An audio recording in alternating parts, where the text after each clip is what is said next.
está interessante. Nós fizemos uma entrevista com o diretor de cena e o ator principal de um filme que foi rodado no Brasil, um fato que aconteceu, um fato real que aconteceu lá no Irã. O filme é interessante. Eu queria que você acompanhasse essa história com bastante atenção. Roda aí!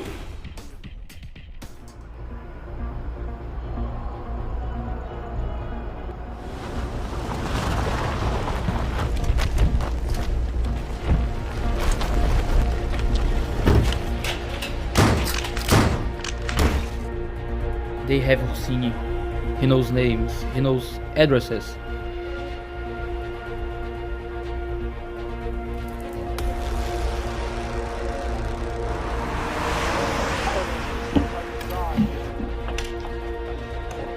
The only one who can change Iran is Jesus Christ, because he changes hearts. Bring him in.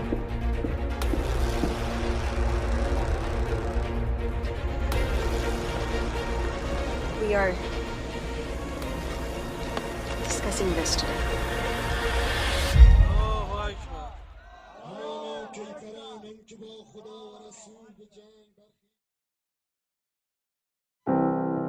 Oi, eu sou o Dalton Andrade e eu trabalhei no filme Sepah como o comandante Amir.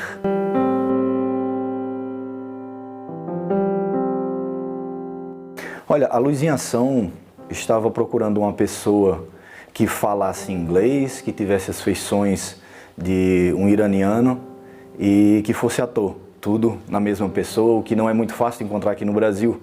E como eu já havia trabalhado com a Luz em Ação e na produção do Tetelestai e fui o soldado que prendeu Jesus Cristo no Jardim de Getsemane, eu acho que Deus abençoou que eles procurassem uma pessoa e encontrassem em mim esse personagem, essa pessoa, essa imagem.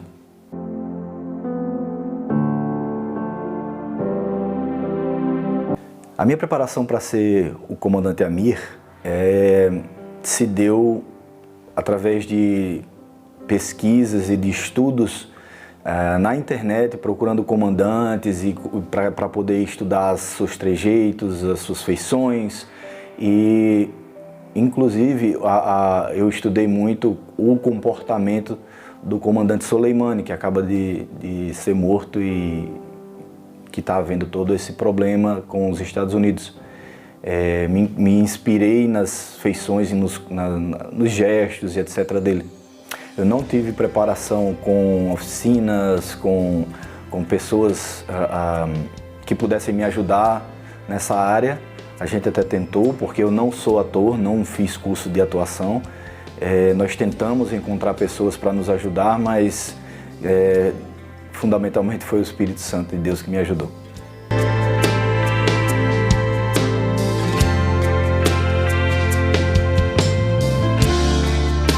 No início, foi conversado conosco que possivelmente a nossa identidade precisasse ser preservada por causa das questões de segurança. Porém, eu tive um pouco de receio no início, mas pensei que se é para a honra e para a glória de Jesus Cristo, eu não ia esconder a minha identidade, e se viesse a acontecer qualquer tipo de perseguição por causa dessa questão, era para a honra de Jesus Cristo. Então, eu não tive o menor problema com isso, não.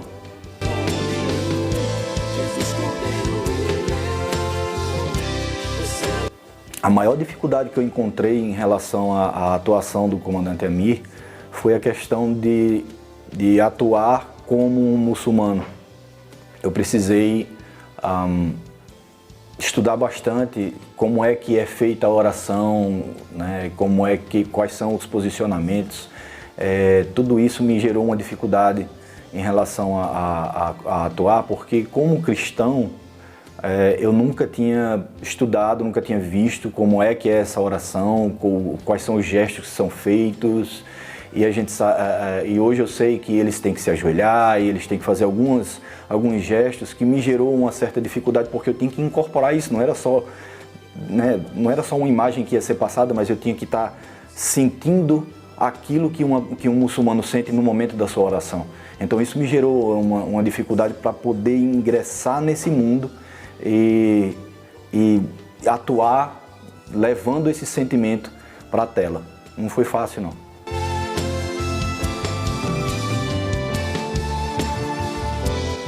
Olha, o curta e o personagem, eles acrescentam muito à minha vida, porque a gente, principalmente pelo fato de que nós como cristãos, num país tão livre, onde a gente pode andar com a nossa Bíblia na mão e provavelmente a gente não vai ser perseguido, onde a gente pode andar com uma camiseta com uma cruz enorme, a gente não vai ser perseguido, onde a gente pode se reunir e cultuar a Deus nas igrejas sem o menor problema, me gerou aquela perspectiva e aquele sentimento de como é você viver num país perseguido, num país que persegue cristãos e num país que proíbe as pessoas de ter acesso à internet e várias outras coisas que esse filme me trouxe a possibilidade de conhecer e de sentir. Então, o grande sentimento que me traz, que me ensinou, que me ajuda diariamente esse filme, é saber que tem pessoas que vão para esses países com o objetivo específico de levar o Evangelho, mesmo com o risco da própria vida, mesmo com a possibilidade de ser preso, de passar inúmeras dificuldades, que aqui a gente não enfrenta.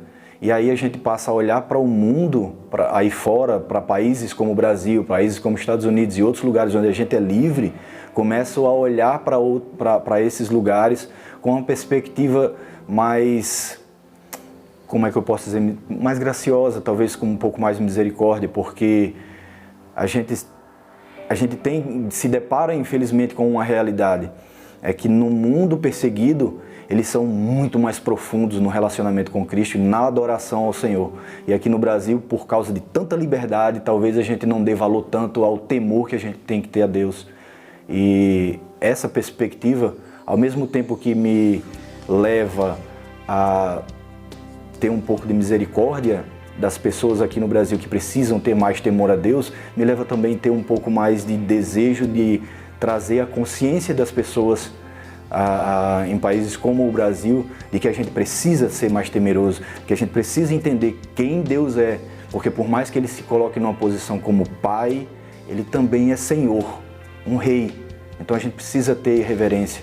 E isso me trouxe um ensinamento muito grande, uma perspectiva diferente que me ajuda muito dia a dia.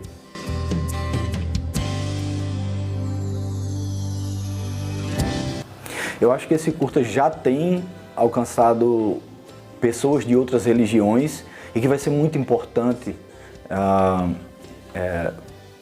Eu acho que esse curta alcança pessoas, já tem alcançado pessoas de outras religiões e até pessoas que dizem que não têm religião. E essa é a grande importância que eu vejo nesse filme, que é o objetivo principal é que as pessoas tenham o desejo de conhecer isso que mudou no coração desse comandante, que é Jesus Cristo, que é conhecer a palavra dele. E aí você pode ter a perspectiva de quem Cristo é, do que ele faz na vida de uma pessoa através desse filme, lhe dando a possibilidade de chegar com a pregação do Evangelho, ou talvez apresentando o Tetelestai, ou ferramentas do tipo que possam explicar melhor o que Jesus Cristo fez, quem ele é e o que ele vai fazer ainda no futuro. Então, gente, eu quero convidar você que está assistindo ao programa Geração Talento a assistir ao filme Separ e quem sabe mandar um feedback para nós, para a gente saber o que é que você achou e como o filme tocou o seu coração.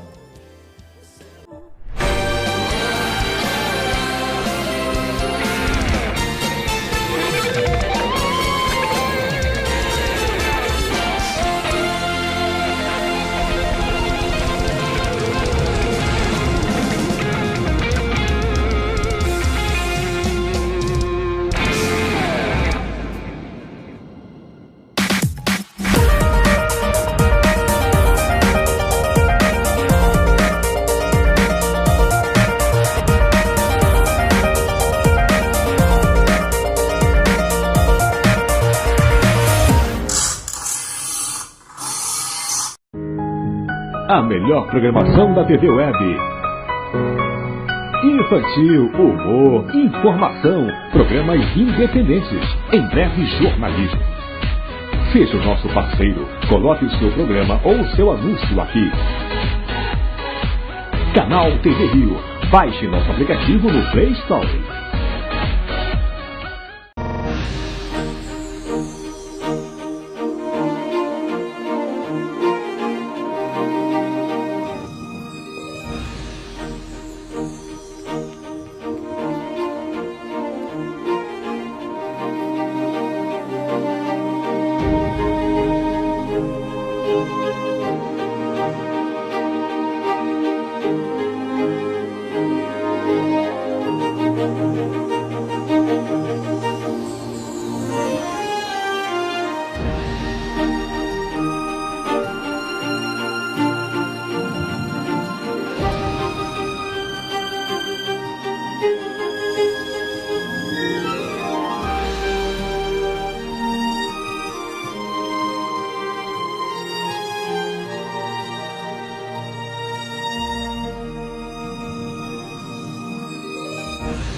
Esse é o momento em que você vai acompanhar uma história real, um testemunho. Nós abrimos aqui um espaço para que você que é pastor, para que você possa também divulgar. Nós vamos entrar nesse momento agora. Eu era conhecido como o homem mais tatuado do mundo, com a venda de uma pele de 36 milhões de dólares. Marcos ouviu Iron Maiden pela primeira vez aos 7 anos de idade e simplesmente se apaixonou pela banda. E quando eu ouvi pela primeira vez a música do Iron Maiden, Remember Tomorrow, era uma baladinha, a música lenta. E quando eu ouvi que era o Iron Maiden, a primeira vez que eu vi ele foi através de um disco que um amigo meu trouxe do Japão, chamado Made in Japan, em 1980. Através desse disco eu comecei a curtir Iron Maiden, mas mais pelo ritmo. Mas depois eu comecei a ser fanático pelo Iron Maiden por conta dos desenhos do Ed, que é o mascote da banda, que sai em todos os discos e singles. Mas o Iron Maiden também é muito interessante pelas letras, que é feita pelo baixista e pelo vocalista Bruce Dickinson. A idolatria de Marcos pela banda o levou a dar início a uma série obsessiva de tatuagens por todo o corpo. Só os discos, os vinis, os pôsteres, as revistas e as camisetas não era suficiente. Foi aonde eu tive essa ideia insana, né, e até hoje fora do comum de fazer 172 tatuagens somente da banda Iron Maiden. Quando eu entrei nesse propósito, eu já estava querendo entrar para o livro dos recordes como o homem mais tatuado do mundo com uma só banda de rock, seria o Iron Maiden. Nesse tempo, Marcos começou a ganhar destaque na mídia por causa de suas tatuagens. Eu era modelo fotográfico e através das tatuagens eu fiquei mais famoso ainda. Eu era brasileiro, estava vendendo a minha pele para Yakuza ou para o Japão e também para a África do Sul. Ia ser leiloada a minha pele para quem dava mais por ela. Chegou a um ponto de ela valer 36 milhões de reais. Mas esse projeto lhe custaria muito caro, pois tirou a paz e a liberdade de Marcos. Ele passou a viver debaixo do medo de ser sequestrado. Eu não podia sair de casa sem ter escolta, porque pelo fato da minha pele está sendo vendida, e isso aí foi noticiado no Brasil inteiro, em jornais de grande mídia e em programas de televisão a nível nacional, porque eu poderia ser sequestrado.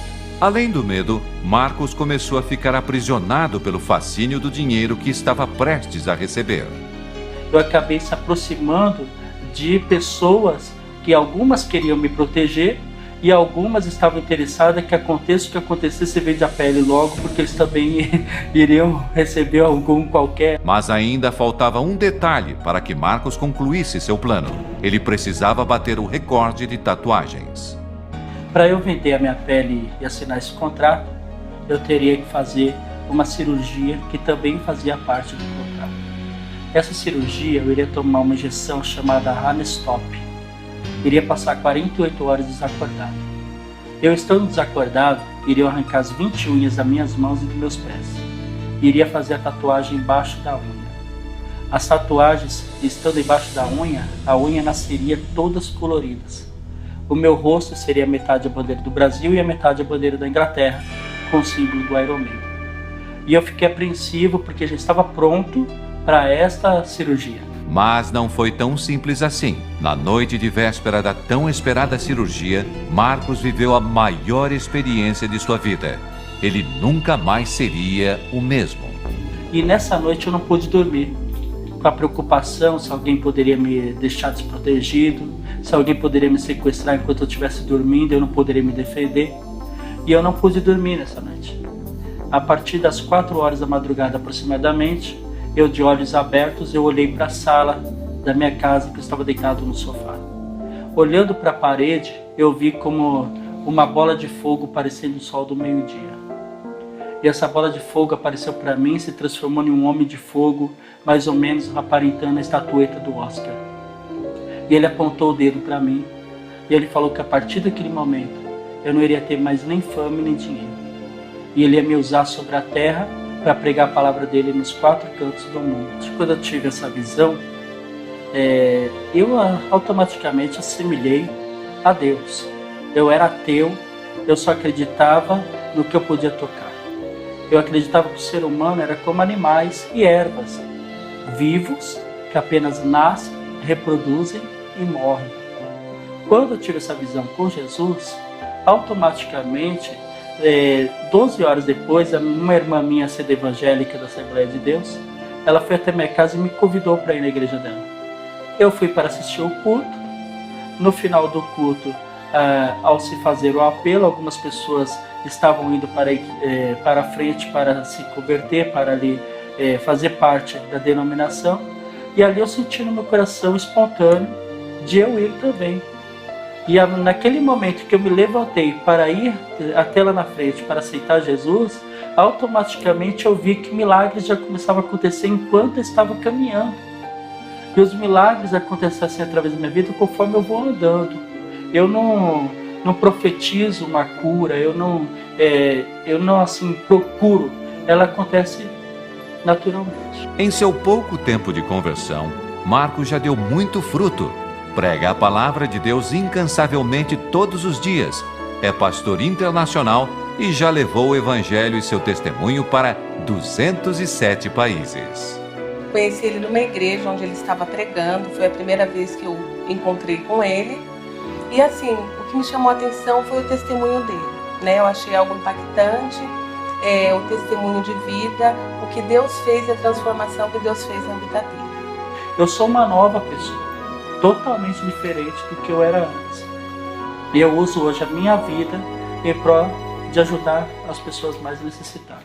Olá pessoal, aqui é o Nael Rodrigues, apresentador do programa Geração Talento. Primeiramente eu quero agradecer a você que tem elogiado o nosso programa e por sua colaboração já alcançamos mais de 3.000 pessoas. Quero também dizer para você que a agenda de 2020 já está aberta. Você que dança, você que canta, você que compõe, você que é ator, também você pode agendar pelo telefone que está aqui embaixo e você vai poder participar conosco. O Canal TV Rio quer conhecer a sua arte e o Brasil também quer conhecer a sua arte. Agende já, ligue para cá e você vai poder apresentar aquilo que você tem de melhor, a sua arte.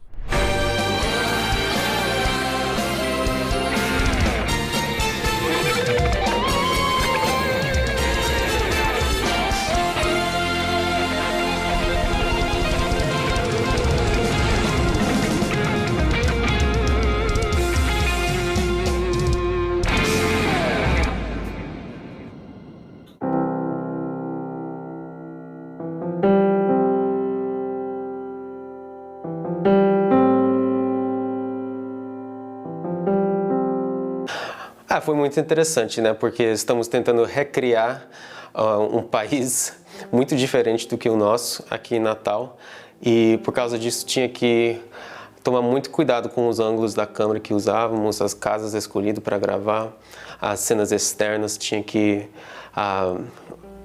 ver se tinha letras em português, se tinha placas que precisava ou tirar em pós ou cortar. Os carros passando, tinha que ser carros que tem ali, então tinha que achar o carro certo, tipo o comandante tem um carro, tinha que achar esse carro, tinha que gravar ambientes que parecia que poderia ser no Irã mesmo, então isso complicou bastante.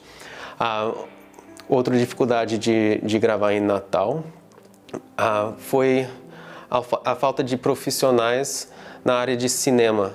Então a gente tinha que procurar para as pessoas mais longe para tentar ajudar nas áreas muito mais especializadas. Tem uma indústria grande aqui de filmmaker, mas a maioria são equipes bem pequenas. Então quando você entra mais em cinema, não tem muitas pessoas treinadas em áreas específicas. Então isso foi um pouco complicado de gravar em Natal também.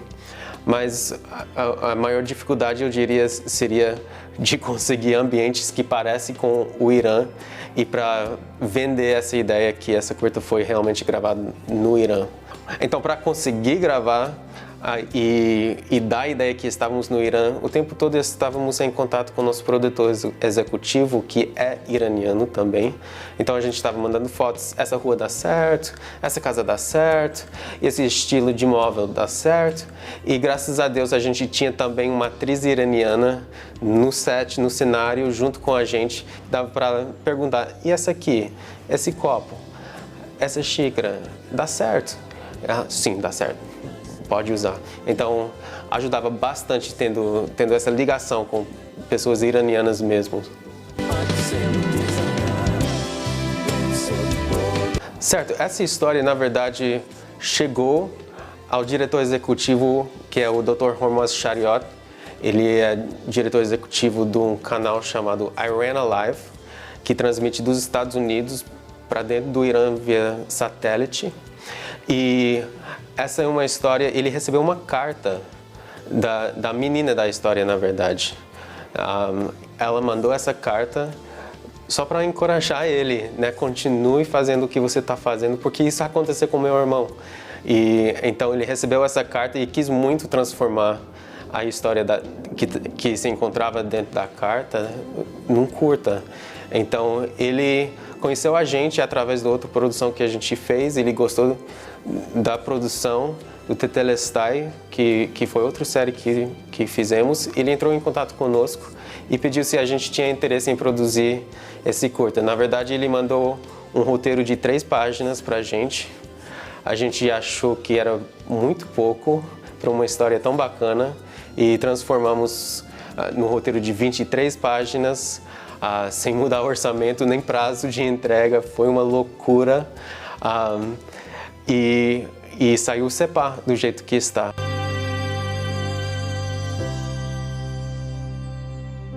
Na verdade, o nosso produtor, que é o Cláudio Machado, ele já conheceu o Iago Martins, que tem o canal 2 Dedos de Teologia. Eles são amigos. E ele achava que Iago seria uma personagem ótimo para o pastor. O visual dele, a maneira dele, ele achava que seria ótimo. A gente apresentou o Iago para o Dr. Hormoz. Hormoz aprovou, ele falou perfeito, parece iraniano, né? Ele vai ser perfeito pelo papel. Então isso foi fácil. O Iago também fala inglês. O Dalton, que fez o papel do comandante, a gente são amigos, a gente já trabalhou junto. A gente gostou muito da aparência dele, a maneira dele agir. Ele já foi da polícia e tal, e já tem essa maneira mais militar, então se encaixou bem. Ele também fala inglês fluente. O papel mais difícil foi o papel da Zara. A gente tinha várias opções, mais ou menos. A gente conseguiu fechar com uma atriz que iria dar muito certo, uma brasileira também, mas umas 3 semanas antes da produção, ela ficou sabendo que tinha outros compromissos que legalmente ela não podia deixar de fazer. Então a gente ficou sem atriz 3 semanas antes da produção. Começamos a orar, falar para as pessoas. Temos uma colega que mora nos Estados Unidos que estava indo para uma casa de uma amiga iraniana naquele dia, pensando sobre esse assunto, orando. Quando ela chegou na casa, essa mulher apresentou a nossa colega para a filha dela. Falou, essa aqui é minha filha, ela acabou de se formar em atuação no cinema. E ela é iraniana também. Ela falou, pronto, perfeito. Então ela já convidou ela aceitou, e com 3 semanas para a produção ela já aceitou de vir e fazer esse papel junto conosco aqui em Natal. Então foi muito bacana, muito legal.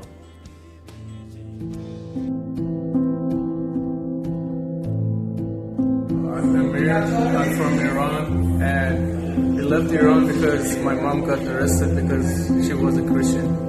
We had the house churches in Iran, and police officers got the members of the house church, and my mom was one of the leaders of the house church.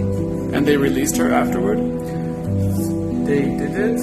We gave them money to set her free for like a few months, for 3 months. But after that, she should have go to jail because she was a Christian. Wow. So that's why he stayed. And now what do you do? I'm here in the United States, and I'm working with Iran Alive Ministries. And my main job is to broadcast the programs that we have on the satellite. 3, 2, 1. تو سوال داری؟ من اینجا هستم که به سوالات شما جواب بدم. پس هر